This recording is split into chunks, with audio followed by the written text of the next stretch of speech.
when you're deciding what to compare an infinite series to, you're kind of looking at the general term of this series, and again, kind of thinking of it as though both of its pieces, both the n up here in the numerator and the 3 to the n down in the denominator, that actually each of those quantities, as n goes to infinity, the 3 to the n is going to infinity, and the n is going to infinity.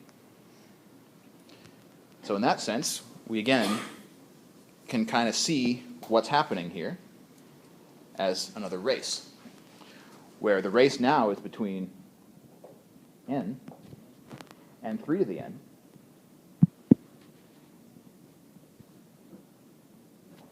and they're racing toward infinity. And when you're choosing what to compare this series to, what we want to do is we want to find the fastest horse in the race. Boy, I'm really mixing my metaphors now. Tortoise, hare, whatever, horse. We want to find the piece which is setting the pace. In other words, the one which is getting to its limit the fastest, the one which is approaching, well, I guess if we think of it this way, infinity, at highest order. So thinking about the order thermometer here, which between n and 3 to the n is racing toward infinity more quickly? The 3 to the n is getting toward infinity at a higher order, because 3 to the n belongs up here on the order thermometer, and n belongs somewhere in the middle. So one of the morals of the story is that geometric factors, like 3 to the n, or exponential factors, they have more power. They get to their limit faster at higher order than polynomial factors.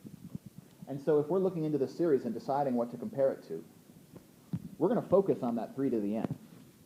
Because as n tends out toward infinity, that 3 to the n becomes a lot more important in the grand scheme of things. Its value shoots out to infinity a lot faster than the value of the n part does. So here's what I'm going to do. I'm going to decide to compare the terms of this infinite series with the terms of the infinite series where we only keep the 3 to the n. So I'm going to clear out some space here. Using the book's notation, if we think of these terms, n over 3 to the n, this sequence, if we call it a sub n, then what I want to do is compare a sub n to a simpler sequence, b sub n, and that simpler sequence we get just by keeping the 3 to the n, but throwing away the n. So here's what I'm going to compare. So now it's a slightly different tortoise and hare analogy. Now the tortoise and hare analogy, now the race is between these two sequences of terms, not between their individual factors, but between n over 3 to the n and 1 over 3 to the n. And we just need to decide, again, using L'Hopital's referee, if we can. So here's Bn, and here's An, and over 3 to the n. What we would like to be able to say is that these two sequences are approaching their limit, and both of their sequences are approaching 0. So we'd like to say that they get there at the same time. We'd like to call this race a tie if we can. So how does L'Hopital's referee work? How did he do this yesterday? Yes, numerator and denominator, but numerator and denominator of what?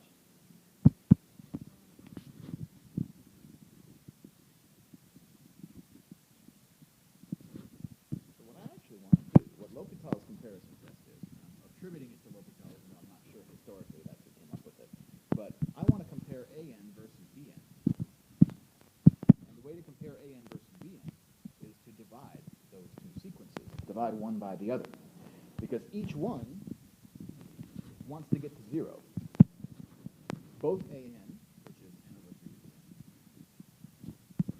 the n, and Bn, which is 1 over 3 to the n. Both of those sequences are trying to get to 0. And if we want to know whether they get there at the same time, we can figure that out just by measuring, or determining, I guess, the fate of this indeterminate form, 0 over 0.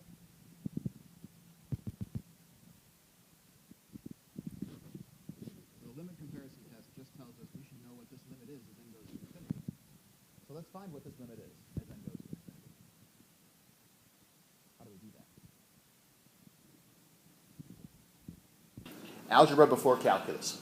Before we do any limit, let's take this nasty-looking compound fraction, multiply by 3 to the n in the numerator and the denominator, and turn it into a fraction that's a lot easier to look at. Namely, upstairs I'm going to have an n, downstairs I'm going to have a 1. So now that my 3 to the n's are gone, this becomes a much simpler limit. What is the limit as n goes to infinity of n over 1? Infinity.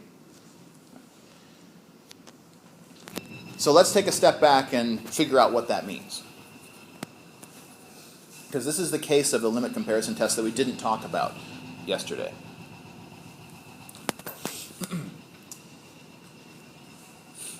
Keeping in mind that both the numerator and the denominator are trying to go to 0. But what ultimately happened with this quotient is we got infinity. And one of our names for infinity that we have in our class is 1 over 0. So I'm going to think of infinity for the moment as 1 over 0 instead of infinity. So based on this, so both my numerator and my denominator were trying to get to 0. But when we actually evaluate this limit, it turns out the denominator got there quicker than the numerator did. That's what this limit of infinity means. Is that actually 1 over 3 to the n gets to 0 at a higher order than n over 3 to the n does. So what does this tell us, if anything? Which of these two infinite series has a better chance at converging? The bottom one, 1 over 3 to the n, the one that gets to 0, the one whose sequence of terms gets to 0 at a higher order, has a better chance at converging. So actually, this comparison is not a great comparison. It doesn't exactly do what we wanted it to do. Because we've said now that this series, summation of 1 over 3 to the n, which, by the way, is the green series 1 over 3 to the n convergent or divergent? Convergent. It's convergent, and how do you know? Because it's 1 over infinity, which equals 0. Not enough, right? We need to know not just that the terms go to 0, but that they go to 0 quickly enough that when we add them all up, we get something finite. What kind of a series is summation of 1 over 3 to the n?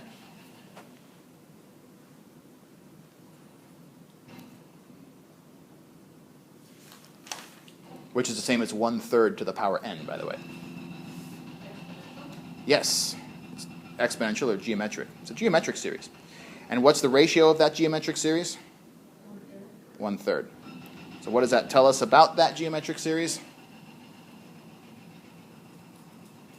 It's convergent, because its ratio is between -1 and +1. So the green series converges. But we've shown now that our original series is slower than a convergent series. Its terms get to 0, but they get to 0 more slowly than the terms of a convergent series. So that's not good enough. It's not actually a good comparison, because we've shown that the green series is going to 0 quickly enough to converge, but the red series is going more slowly. So it might converge, but it might not be getting to 0 quick enough. The sequence might not be getting to 0 quick enough to converge. So this was actually not the right comparison. It was a tempting choice, but not quite exactly what we wanted. So we're going to have to make a different comparison before we can conclude whether or not our red series converges or diverges. So we need to pick a better series to compare this to. One which we can definitely conclude that our series is faster than. So if this is our series that we're interested in, we want it ultimately to be faster than something which still converges. And based on the fastest, if you will, factor in a sub n, we know that we're going to put our series, a sub n, up here in the exponential category at, roughly the 3 to the n mark. And so if I want to be able to conclude that it's faster than something, I need to place my b sub n on this order thermometer somewhere on this side. And it'll be an easier comparison if we place it also somewhere that's a geometric series. So instead of using 3 to the n, what if we do 2 to the n? A geometric series with a bigger ratio, and so its terms are shrinking more slowly as n gets larger.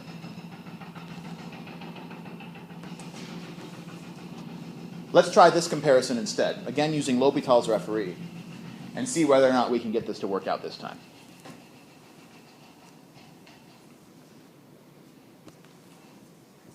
All right, once again, we're ready for L'Hopital's referee. We've got our red sequence, a sub n, and our green sequence, b sub n, which is 1 over 2 to the n this time. And we'd like to know the relative order at which these are approaching their limit 0. And we'd like to be able, again, to say that our unknown series is getting to 0 faster at a higher order, unknown sequence, rather, is getting to 0 faster at a higher order than b sub n, because we happen to know that this summation of 1 over 2 to the n, also converges. Why? Because it's a geometric series whose ratio, this time, is 1/2. So L'Hopital's referee is the way we're going to do that. Since both of these sequences are approaching 0, we can figure out which one is getting there more quickly by dividing one by the other and seeing what happens to that limit. This time, though, when we simplify what we have here,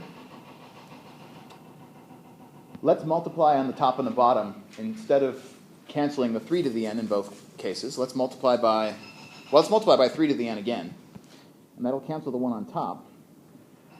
But on the bottom, instead of canceling out the 1 over 2 to the n, this time I'm going to get 3 to the n divided by 2 to the n downstairs. Right? And to make that look a little nicer, let's take that power of n out and just make it 3/2 to the power n downstairs.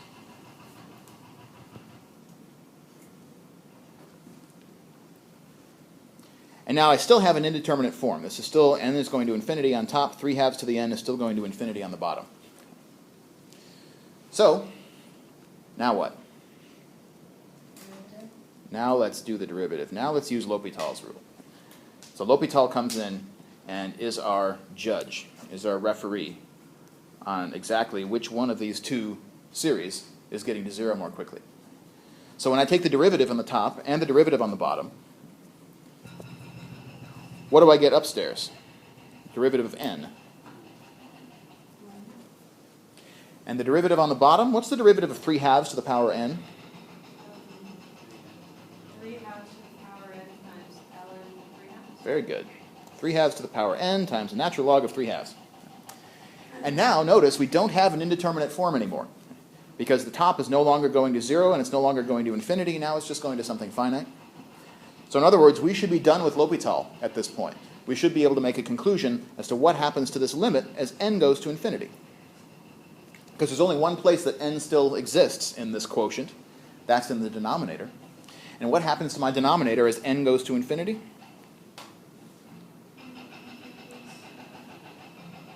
3/2 to the power n, because 3/2 is bigger than 1. That's going to blow up to infinity. My numerator is going to stay 1. And so this limit is 0, which is exactly the opposite of what happened last time. Last time we took the limit of this quotient and we got infinity.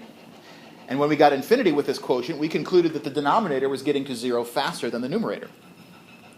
But this time we got a limit of 0. And instead of seeing it as 1 over infinity, I'm going to instead imagine the 0 as being 0 over 1 in order to make our conclusion here. 0, which we're going to think of as 0 over 1 this time. And again, since both an and bn, since both the red sequence and the green sequence are racing towards 0, which one of them won this time? The red one. N over 3 to the n gets to its limit of 0 faster, at a higher order, than 1 over 2 to the n. So this time, a sub n is our winner.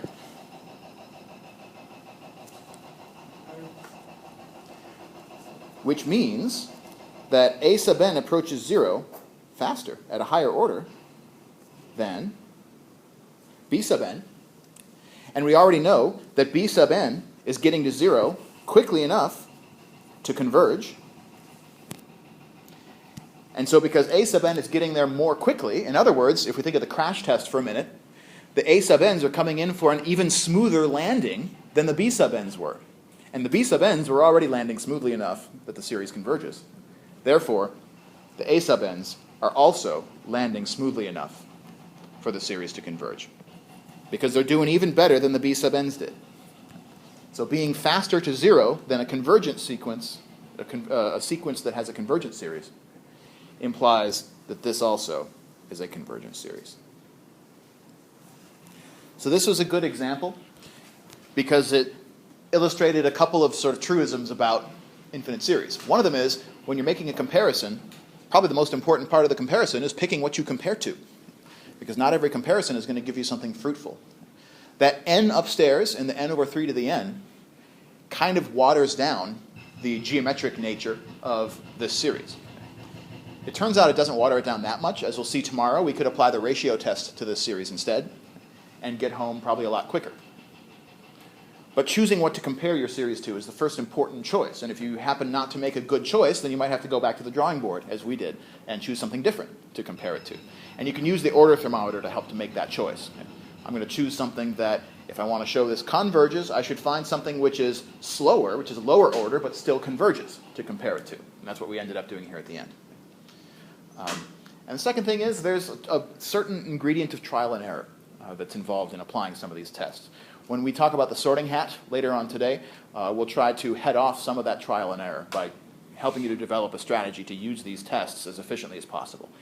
But for now, using this L'Hopital comparison test, as we've done here, can almost always get you home in a problem like this. It's just a matter of figuring out what exactly you're trying to compare it to, and then interpreting your quotient appropriately, interpreting our limit appropriately. So we got a limit of 0 here, which told us something very specific. We didn't have a tie between the tortoise and the hare this time. Instead, getting the limit of 0 means that the numerator, in this case n over 3 to the n, approached 0 at a higher order than the denominator did. So there's a strict comparison when we get a limit of 0 or when we get a limit of infinity. It means that either the tortoise or the hare is actually winning. Compared to when this limit is finite and non-zero, as it was yesterday, in which case we have a tie. That's the easy case. So when that happens, it's nice. But when one or the other is actually winning, you need to make sure that that win gives you the comparison that actually is fruitful.